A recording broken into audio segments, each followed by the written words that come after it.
We are uncovering the light. When my inclination has been to disengage. Whether it's affirmations, meditation, contemplation. Not really a word that comes to mind immediately. Not participate. Part of smoothing out those soft edges. To stand in awe of. Life is an activity.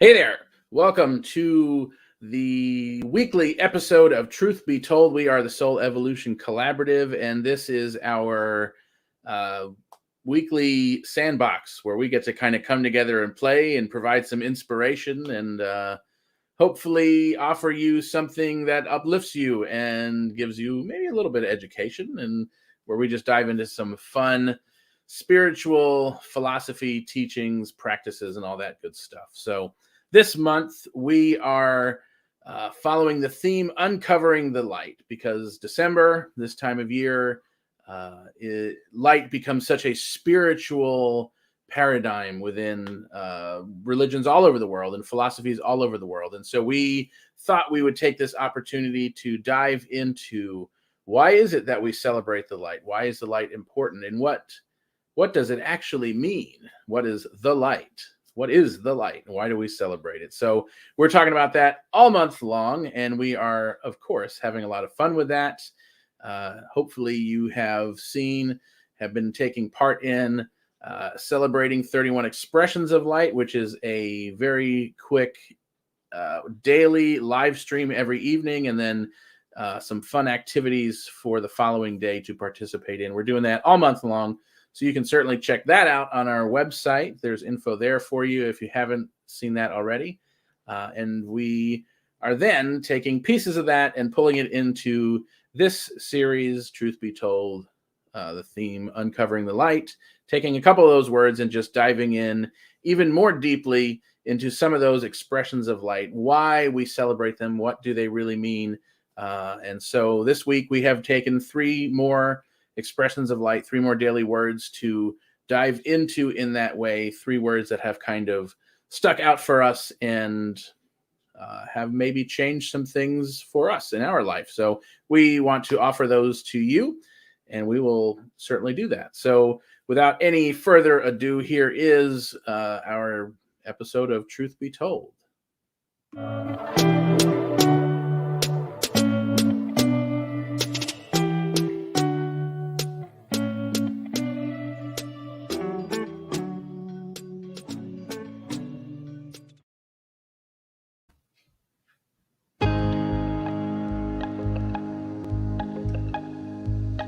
For the month of December, we are uncovering the light.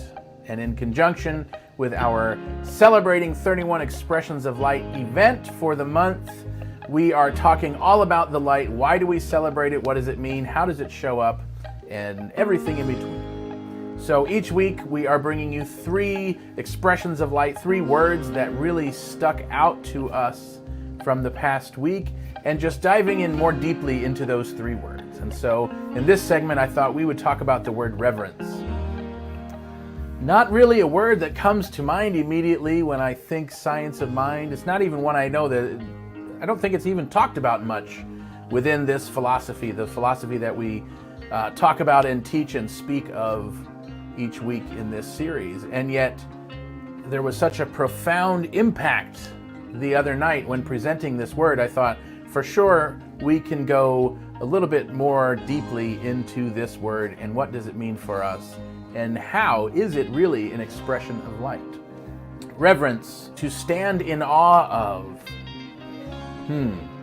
To stand in awe of. Well, there certainly is a lot to stand in awe of when we take the time to slow down and appreciate what is around us.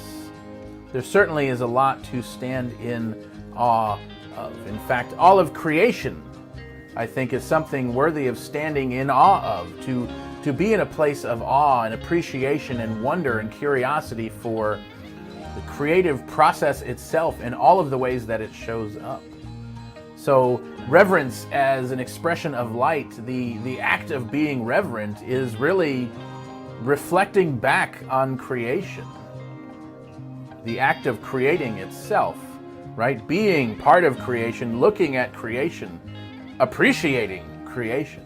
So we are that which looks at creation. And so to look at it from a place of awe, a place of reverence, is to acknowledge the wonder and the grandeur of all that this really is. And so what I find really interesting about this, and specifically the experience of presenting this word the other night in our 31 Expressions of Light live stream event, was the depth of connection and feeling that came with this that was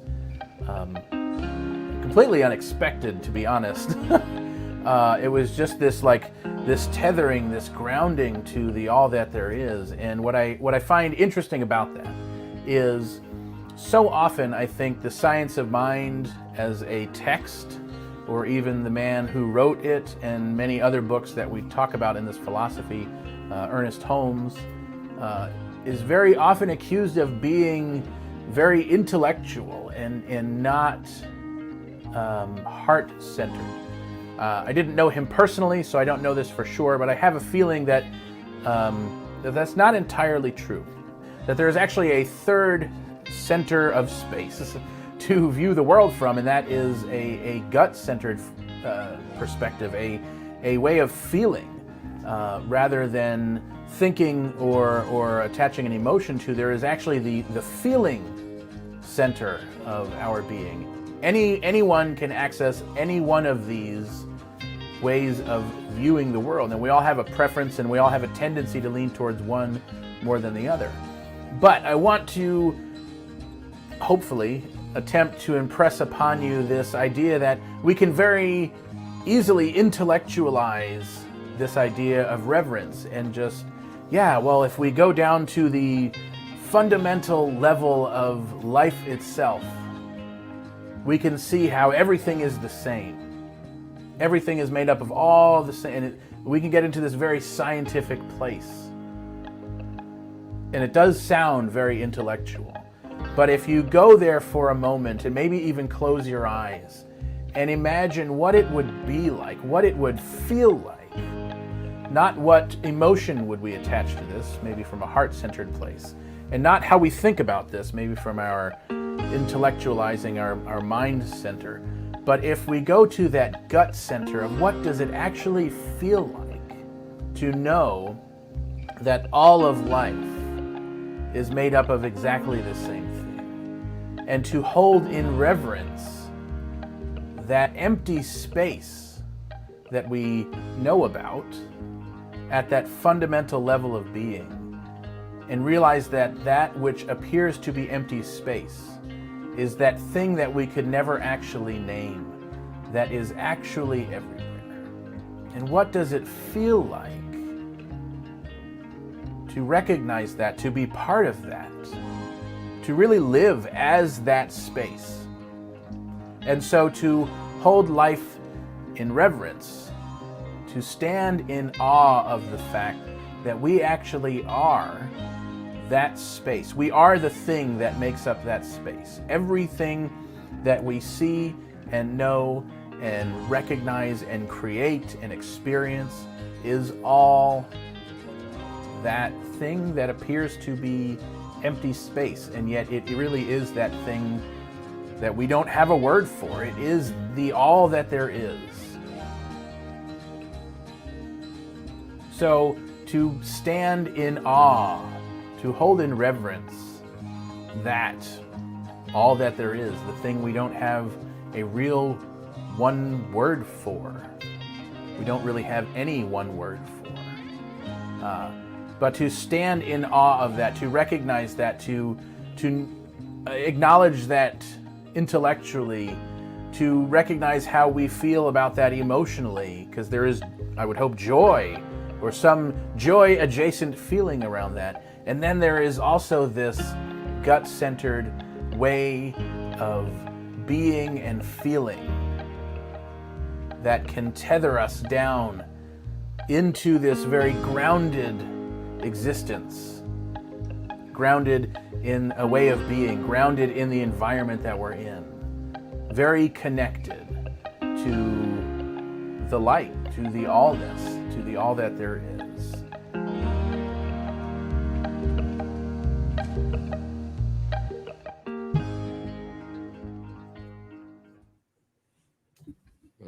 And thank you for coming to Truth Be Told. We're out. Good night. I mean, as I was listening, I was like, because always when I'm listening, I'm like, oh, what things kind of really speak to me. I can expound on the whole thing. I don't even know what to say. I mean, it is, isn't it? It's that thing that reverence is an interesting thing for me. It's just, for me, it's just a way of flowing, way of like moving about the world. And when we have that awareness of, I don't know, when we just live from that space, we can't help but recognize that awareness, that thing that fills in all the empty spaces, and to really kind of sink into that like comfy couch of that experience and just kind of that knowing, that resting. Yeah. When I think about reverence and awe, that's what I think about, just like a resting in the experience. I don't know that I could say anything more than what you said. It was wonderful. Right there in the very beginning, when that reverence of it all, it brought to mind for me, like right away, it was just, when I'm not in a state of reverence is when I'm complaining about the conditions around me or something that's going on, something I have to do. Like I've lost track that all of this is that, and ultimately this is all such a tiny blip on eternity that you need to hold it all in reverence, because it is just a very short gift of physical existence and reality that we get to experience. Yeah. It'd be interesting if reverence was our default instead of so many other things that become our default in our experience. I mean, even to imagine like even in those challenges, those things that brush up against us on a daily basis, even to have reverence for those things. Yeah, right. And how it plays into the totality of our experience, this wholeness that we talk about, which we've talked about a lot, that's not just the good, it's the good and the crappy, or perceived crappy, kind of whirled into one thing. It's all that. And so to have reverence for all of that, man, that just really kind of sets like the stage for like a pretty awesome, passionate life. Not one that's void of challenge, but one that's like kind of interest in the struggle and in the triumph. Yeah, this word has almost become like the summary of so much of what we've talked about over the last year on this show for me. Like, I don't even know if I could encapsulate it in words, really, but I think so often philosophies like this, and really maybe most, religious philosophies are, or at least seem to be, aiming towards like out there, like we're trying to reach some thing that we, some higher way of being, some out there, right? And like this reverence thing, just, oh man, it's just to be like that tethered feeling, to be here now, to realize all of this now, to be in awe of all of this, like all of this has to be part of that. And that's not new to our conversation. We say that all the time. Right. But to really ground yourself in that, like to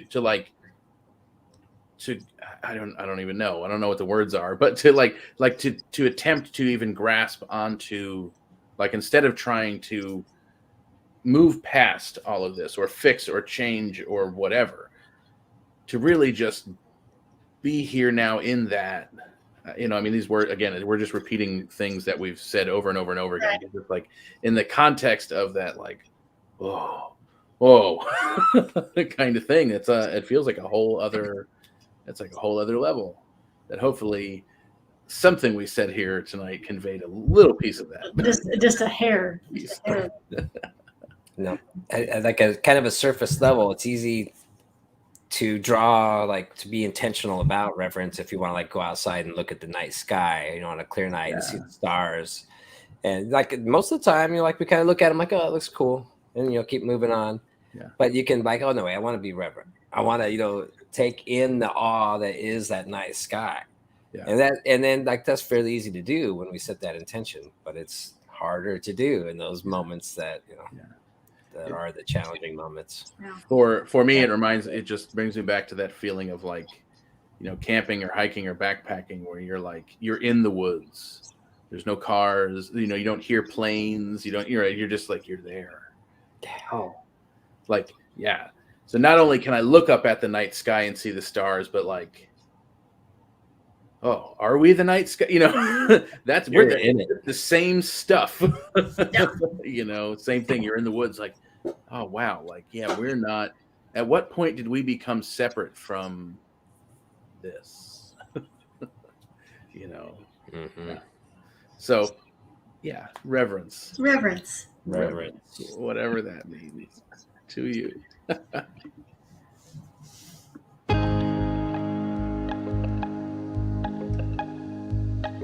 I don't know about you, but when I think about this word of participation, it makes me think about those times in my life, those times of stress or challenge or overwhelm, when my inclination has been to disengage and to not participate in activities and in engaging in relationships or engaging in interactions with people, just kind of hibernating in my own little corner. But what we know about this word participation and what we know about it in relation to life itself is that life is an activity. Life is not a stagnant experience. That it calls to us, just from what we see in nature and what we kind of see in our own bodies, it calls this yearning, this growth, this interacting, this transformation, this movement.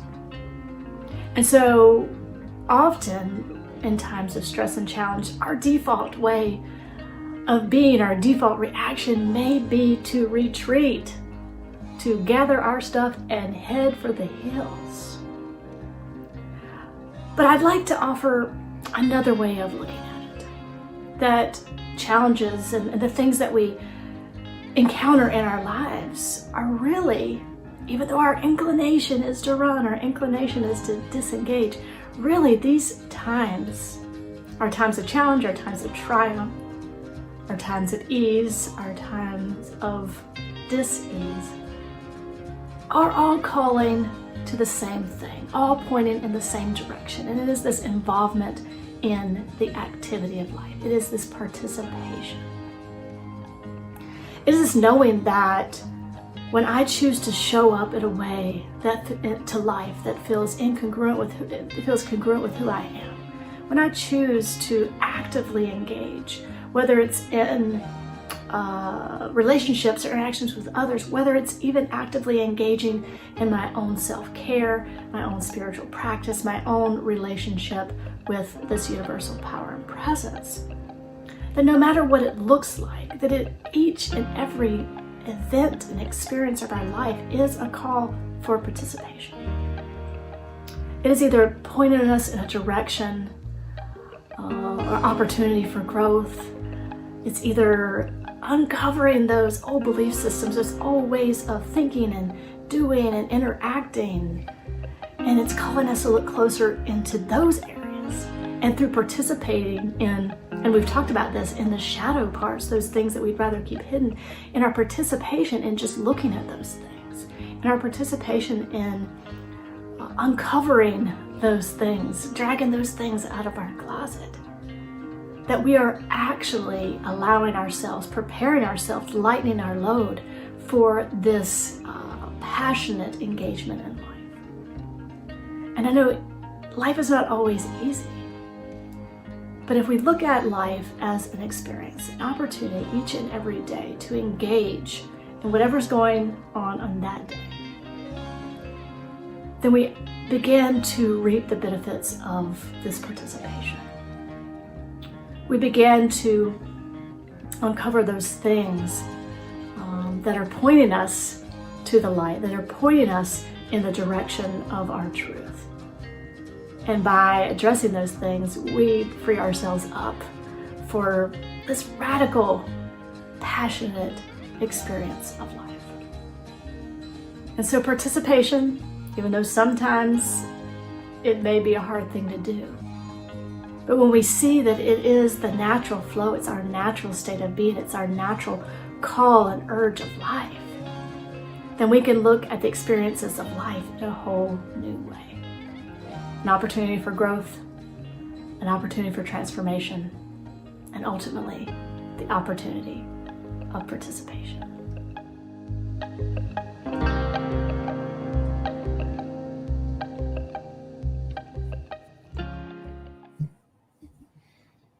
There again, you could just call it good night on Truth Be Told, because you said it all right there. Drop the mic. Participation. Yeah. And I didn't even realize earlier how directly related, and I have a feeling the next one's going to be too, but like how directly related reverence is to participation.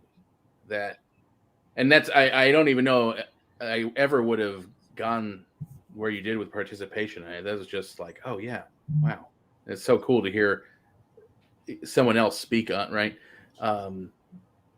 But yeah, that like direct link between, you can't participate if you're not being reverent to some degree to what is around you, to this life that we, right? And so when we step into that place of reverence to some degree, because like so many other things we talk about, it's a spectrum, right? I mean, there's such a deepening that is available where, it doesn't ever bottom out. There's always more to experience. And so in that place, well, now all of a sudden there is space for participating in what we are creating and how we're creating it. And it's less about like, so participation for me is not about doing. It's not like, okay, let's see how many things I can smash in today, see how many things I can check off a to-do list. That is not participation. I think participation is like stepping into what is ours to do each day, and that's unique to each of us, and it's unique to the day. But it's like kind of living from that space, when you're in the zone. So I think participation is like living in the zone, whatever your zone is. I don't think that there's one zone for everyone. I think it's different for everyone, and I think that's participation. It's not like bookending your days with all these events and to-do lists and here and there and everywhere, but it's just showing up authentically from what is yours to do, from your true authentic self, and then participating that way, and not allowing playing small or challenges or fears or things like that to quell our participation, but to really step beyond that. I think that's kind of the true nature of participation. Yeah. I see a lot of it, as being like really too, like what we're focusing on and what our intention is as we do it, our presence. Out the whole time you were talking, I'm like, it's so much like what we talked about with engaging. We talked about that. Yeah. And then thinking about how these themes all tie together so closely, when we're looking at them as expressions of a fundamental element of the universe of light, like, yeah, they unfold in the ways that, isn't it? It's just amazing how really beautifully everything in this entire universe ties together. Yeah. When we look at it closely, it's all the same stuff. It's all the same thing, Yeah. You'd think it was planned that way. Right. Yeah. Well, it's like, just like there's no one word for all of what we're trying to talk about. At the same time, everything we end up talking about is just another word to try and explain that one, it's like it's almost like just going in circles in a way. But yeah, I think this idea of participation also kind of highlights, I guess, how much work there is to be done. I mean, how much of the world, like you said up front, those places where I want to disengage, how much of the world operates from that place of like wanting to disengage from this. Yeah. And man, I wish that there was such an easier way to to address that and help shift that. And yet, participation kind of is the way, when we look at it the way through the lens we're looking at it tonight, like, yeah, participation is the way to shine the light on the things that we are desiring, areas that we are desiring change, shine the light on that by participating in it, and that's how we bring about the change we desire. Yeah, but it really, yes, it really is.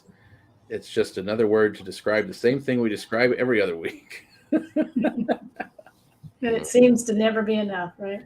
I know. Never quite nail it. But I guess that's the mystery. Yeah. That's the mystery of it. Yep. So if you enjoy these concepts and these thoughts, come play with us more often. We have a lot going on at soulevolutioncollaborative.org.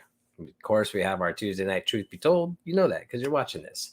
We do a Wednesday night guided meditation, Unwind Wednesdays. Thursday night is a lot of fun. It's where you get to come and we all share together from our own personal experiences, our own takes on what the weekly themes are, and really that interaction where you get to express your own experiences and your own personal takes on it is where you really kind of cement and, lock in what it is that you know about yourself. These truths that, we say we're not really learning anything new. We're just remembering stuff that we have intentionally forgot to have this experience of life in order to rediscover it. So as you come and participate on Thursday nights at the gathering, it helps really just get a firm grasp on what it is that you believe, what you feel, what you know to be true. And it's a safe place to be seen and to see others and hear in others. And, that's how we create more of this intentional community.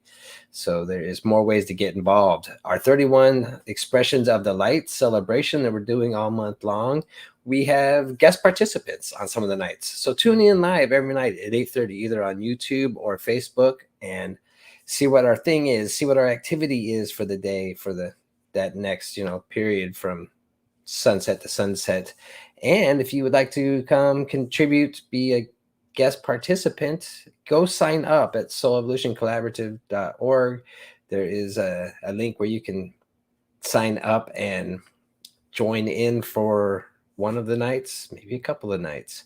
It's all about community and collaboration at Soul Evolution Collaborative, and that is you. So thank you, everybody, for being a part of this group, for sharing with us your energy, your consciousness, and we're all in this together. So let's just keep on rocking this world. Hope to see you Thursday night. Now let's get back to Truth Be Told.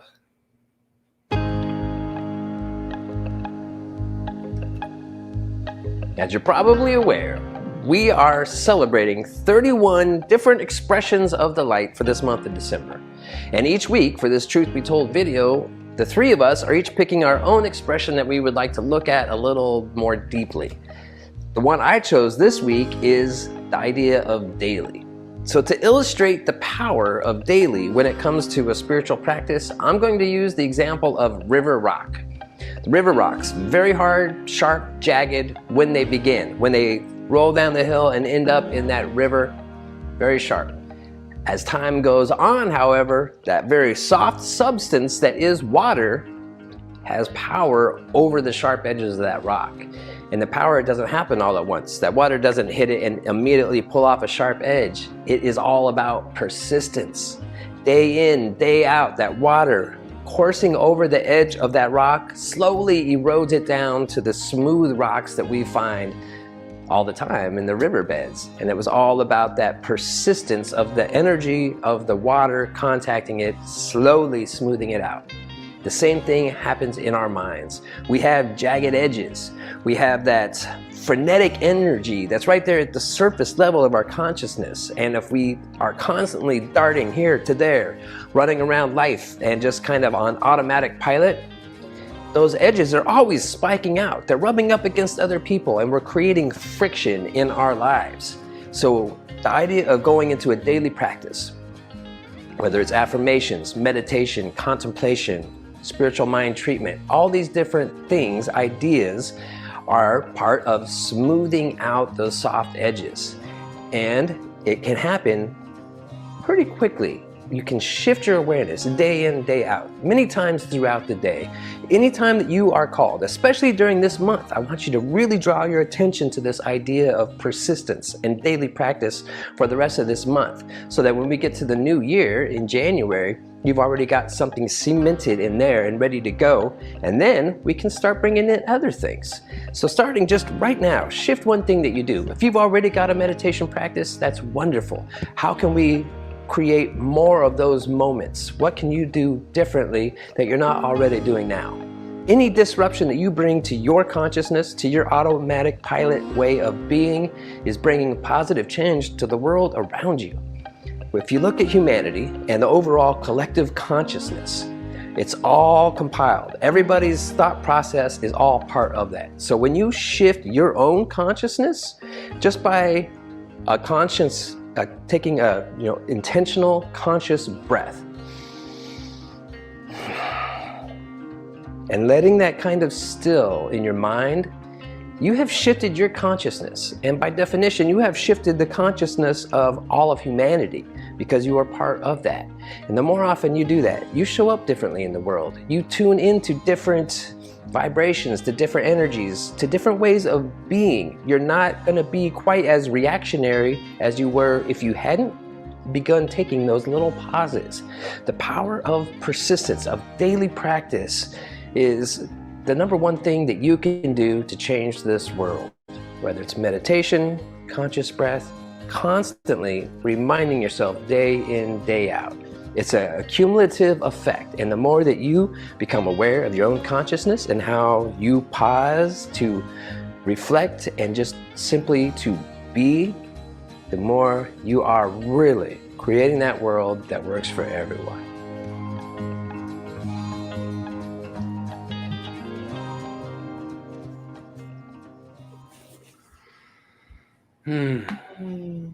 I couldn't help but think when we were talking about the sharp rocks. I went paddleboarding on the Colorado River, and I was in the river maybe 15 seconds, and I hit one of those sharp rocks, and I went catapulting, and then face down in the riverbed in those sharp rocks. But that is totally has nothing to do with what you said. No, but it is interesting though. But that picture of the running water, of that constant visiting,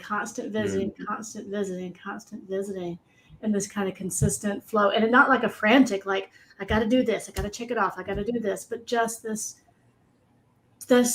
graceful flow. And I think that's where when our daily spiritual practice becomes a check off of our to-do list, it kind of takes some of the power out of it. But just that reminder of just this kind of gentle, even if, like you said, even if it's just this intentional breath or an intentional moment to pause, or whatever it looks like for you. But yeah, it's just that daily revisiting. I had a friend that I used to run with in grad school, and we would run at 5 o'clock in the morning, which is an ungodly hour to run. And some days we'd run 3 miles, and some days we'd make it half a mile. And she'd always say, it doesn't matter how far you run, it's just showing up. Mm-hmm. And it's just that attitude and that presence of being available for whatever happens, or for whatever you're going to learn in that moment, or for, and then it becomes this really amazing sort of, more than a habit, this lifestyle, this way of being. Yeah, I mean, it's beautiful how you talked about that, though. It's kind of like reverently participating in your everyday life. What I'm gonna say. Right? I mean, yeah. Well played. It's almost like we planned this. Even though we didn't. We actually didn't. Maybe someday people will believe us, but yeah. There was something in what you were saying, Chris, about daily as this the idea of approaching things daily, of practicing daily, of engaging daily, of participating reverently daily, right? Just kind of was this reminder. I think so often, at least my experience has been, I would like to do this thing once and it be done and complete. Yep.